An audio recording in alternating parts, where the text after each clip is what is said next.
بلکہ احمد مجتبیٰ محمد مصطفیٰ صلی اللہ علیہ وآلہ وسلم کے طفیل و تصدق سے بلکہ نسبت سے آج ہم دولت توحید اور رسالت سے روشناس ہوئے، اور اسی طفیل و تصدق سے اللہ تعالیٰ کی عبادت اور نبی کریم صلی اللہ علیہ وآلہ وسلم کی اطاعت اور اتباع سے ہمارے قلوب و اذہان منور اور معطر ہو رہے ہیں۔ حضرات ذی وقار، ہم خوش قسمت اور مقدر والے ہیں کہ اللہ تعالیٰ نے اپنے محبوب کریم رؤوف الرحیم احمد مجتبیٰ محمد مصطفیٰ صلی اللہ علیہ وآلہ وسلم کی غلامی ہمیں عطا فرمائی۔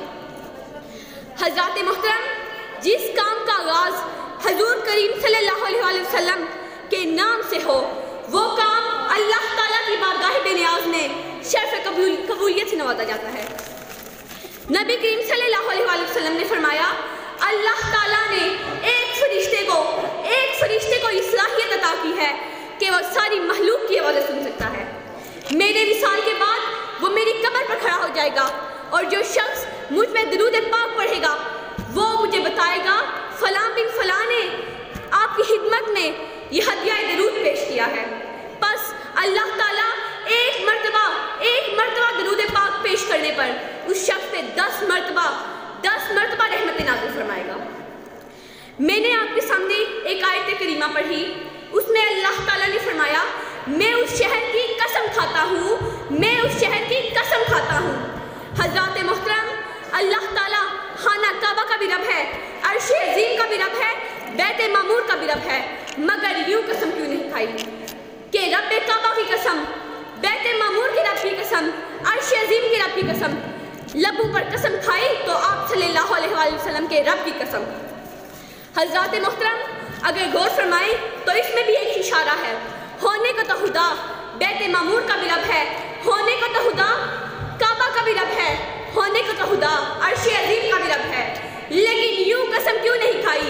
خدا کو نہ عرش عظیم کے رب ہونے پر ناز ہے، نہ بیت معمور کے رب ہونے پر ناز ہے، نہ ہی کعبہ کے رب ہونے پر ناز ہے، ناز ہے تو محمد مصطفیٰ کے رب ہونے پر ناز ہے۔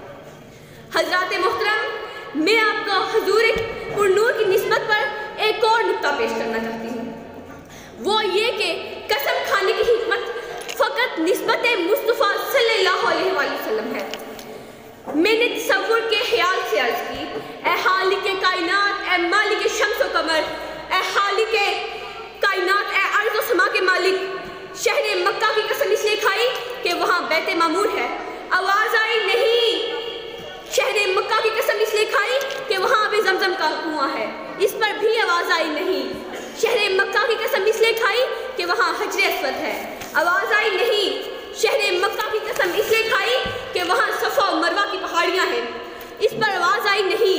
شہر مکہ کی قسم اس لیے کھائی کہ وہاں میزاب رحمت کا پرنالہ ہے، آواز آئی نہیں۔ شہر مکہ کی قسم اس لیے کھائی کہ وہاں مقام ابراہیم ہے، آواز آئی نہیں۔ شہر مکہ کی قسم اس لیے کھائی کہ وہاں انبیاء کے مزارات ہیں، آواز آئی نہیں۔ شہر مکہ کی قسم اس لیے کھائی کہ وہاں ایک نماز کا ثواب 1,00,000 کے برابر ملتا ہے، آواز آئی نہیں۔ شہر مکہ کی قسم اس لیے کھائی کہ وہاں رحمتوں کا نزول ہوتا ہے، آواز آئی نہیں۔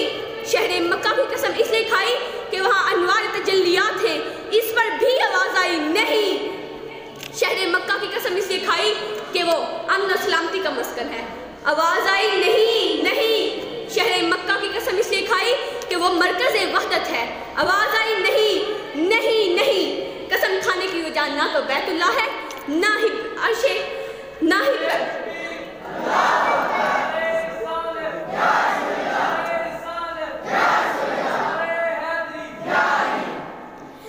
ہی نہیں قسم کھانے کی وجہ نہ تو بیت اللہ ہے، نہ ہی حجر اسود، نہ تو آب زمزم ہے، نہ ہی صفا و مروہ، نہ تو میزاب رحمت، نہ ہی مقام ابراہیم، نہ ہی انبیاء کے مزارات، نہ ہی اکثر جمال خدا، نہ تو منبع امن و سلامتی۔